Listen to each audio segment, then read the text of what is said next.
Hi, from the Kennan Academy Homeschool, and this is part 2 of what to do on how to get started once you know the rules that apply to you in your school system, your state, and your city as far as homeschooling.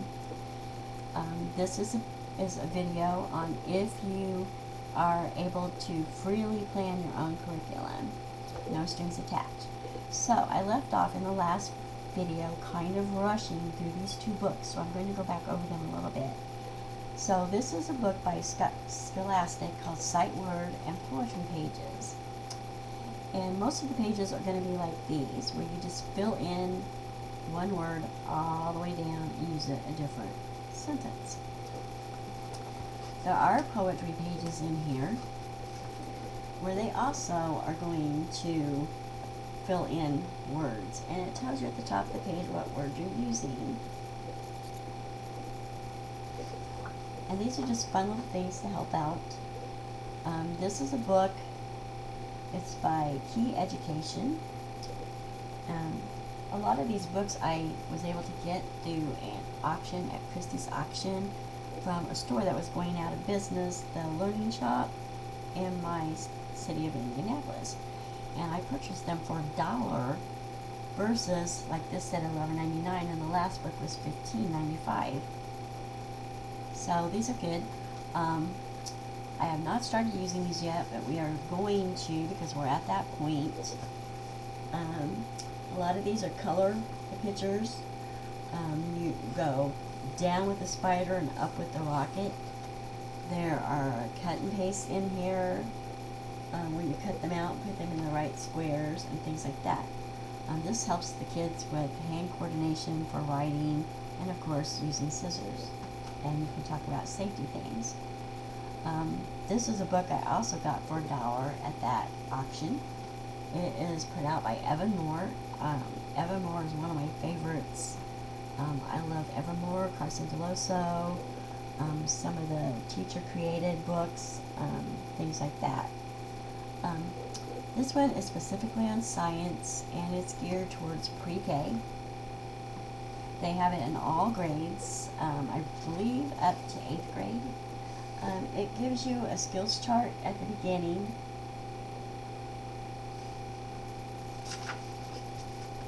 And there is a place that you can write their names and keep track of their progress if you like. It's totally optional. Pre-K, it's pretty simple. You talk about the different shapes in the pictures and things like that and follow the directions. In this book, it does give you, like, here's what I learned in that first lesson.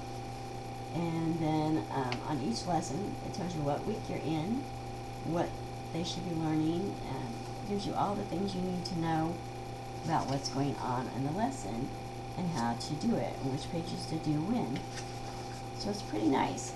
Now, it says here that brand new it would be $20.99, and you can actually go to evanmoore.com and buy these books yourself. A lot of the workbooks that I'm showing you can find on Lakeshore Learning, Carson DeLosa, Evan Moore, and things like that. Now this is from the Education Club, it says, and I bought it for $1 at that auction, and it's put out by the mailbox. It would normally be a $30 book, and it's a ready-to-use book full of things for first grade to help build their skills. There's 150, so you need at least 180 days in most states to count for homeschoolers. Do you have to have 180 lessons in each book? No. In fact, you're going to find that you can work through some books very quickly in less time than you would if you were in a public or private school. And some books you might have to take a while, which is okay, because you want to make sure that your child is mastering the skill or has enough of the basic understanding of it that when you proceed, they can go on and do it at least fairly well, if not really good. If you find they're struggling, you can go backwards and go over a few things. On the same work pages, you can find different work pages, things like that. Now, this book is really cool. It has things for everything. This is Let's Make Soup, and they have to choose a word to complete it. So you can have them write the word, or like it says here, it says circle the word and write the word. Sometimes I'll just do one or the other, depending on the child and where they're at, and everything. If they're in a bad mood and don't want to write, we'll just circle the word and draw a line. I might even write these words out on little pieces of paper and cut them out, and then they can glue the word to the sentence. Try writing it with crayons even. Here's one when you color each cloud by the code. Long E is pink and long I is blue, so they say the picture and color it accordingly. And here we go over the IN family and the IP family. And they cut and paste the pictures that go into the right place.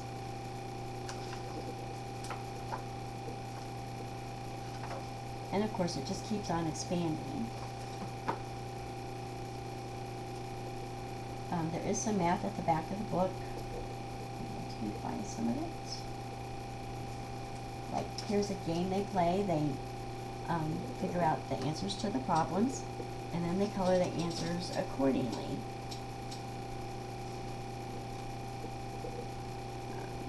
Sandcastle fractions.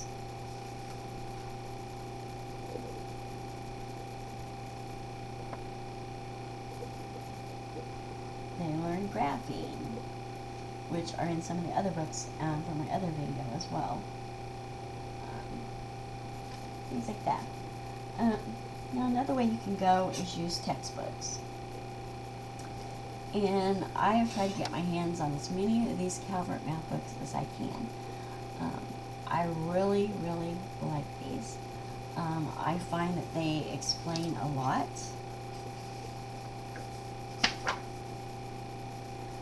At the beginning of the books, there's diagnostic pre-skills tests, so you can see what your child's strengths and weaknesses are. And that kind of gives you a head up on what you might need to do extra.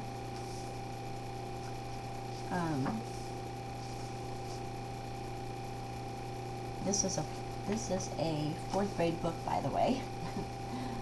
So one of the first lessons is talking about numbers from ones up into the millions.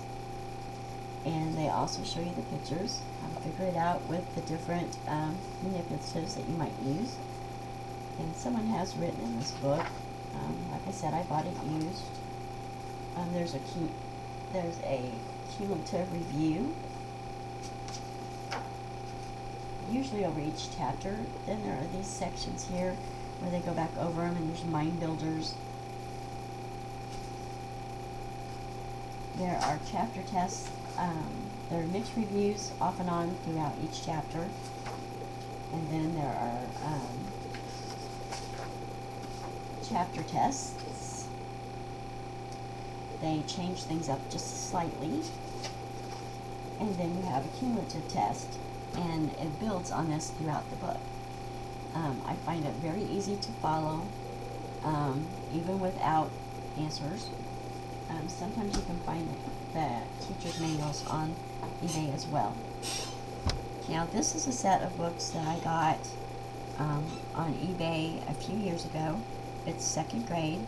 So for people who struggle with what to do for grammar, you can purchase different English books. You don't have to get the Houghton Mifflin. There are several out there. Just look for them, figure out what works best for you. I thought this was interesting, and I really like Houghton Mifflin books. There's a unit. It tells you each unit and what's in it on your index, of course, so you can figure out how many lessons it's going to take. Pre-writing skills, revising, simple things like what is a sentence. It'll tell you the nouns, things like that. It's going to work you through. And it's pretty easy. And if you read over it the night before, if you didn't already know it, you'll be more familiar with it with for your children. Now, also with that, I was able to get this workbook. And in the workbook, and there may be some writing in this, it goes over, or student book, it goes back over the things that you're learning in the other book. Tells them the writing process, gives them different exercises to do. And as you can see, because it's used, when I do get ready to use this, I'm going to have a lot of erasing to do and probably some whiteout. I'm naming parts of a sentence, and you pick, and then down here you pick what part goes to the sentence that makes more sense.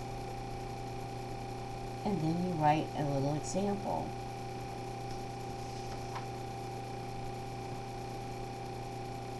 Pretty easy, and I probably didn't pay more than $20 for this set. There's also this extra little book. Oh, this is the teacher's book, which gives you the answers for what was in the book that I just showed you. So whenever you can get these for any subject, it's like a bonus. Then people have asked about spelling, and there's various different spelling books you can get online too. And you can get them through eBay, you can get them through any of the other stores that I've mentioned, and I will try to list as many of those places as I can on where you can find textbooks and things. This again is Houghton Mifflin, and again it lists what's in here, and this goes over, this is lesson 2, or part of lesson 2. Okay, and so it's going to give you the consonant. You have to fill in the consonants of these words. Because this is your phonics section. Now when we get to the spelling section, I want to make sure I have the first page of that unit. Okay, so this is unit 3. So you would go over this. It says read the sentences, say each word, and print. So they have made it darker for each spelling word down this list of 12. Then it has a think and write, where you learn how to use them. There are challenges and reviews. Then you have independent practice over here, and it tells you what to do. And then you still, using the same words, come to use your dictionary and learn how to find it in the dictionary. Then you learn to find the mistakes using those same words in this little story and correct it. And then this is a bonus page. Bonus pages on those words and new words. I haven't looked at this book in years. And so then you would do your spelling test before you moved on to 4. So it's really simple. Now, like some of the curriculums I have used for spelling, they start out with 5 to 10 simple sight words and things. I try to keep them in the same word family so that the children pick up on it a lot quicker. It's totally up to you. You can make up your own. Like I do, you can go into these spelling books, which I do use as they get older, and things like that. So, if you found this useful, as far as information and things, please hit like and subscribe below, and stay tuned for my next video. And have a wonderful day from the Cannon Academy Homeschool.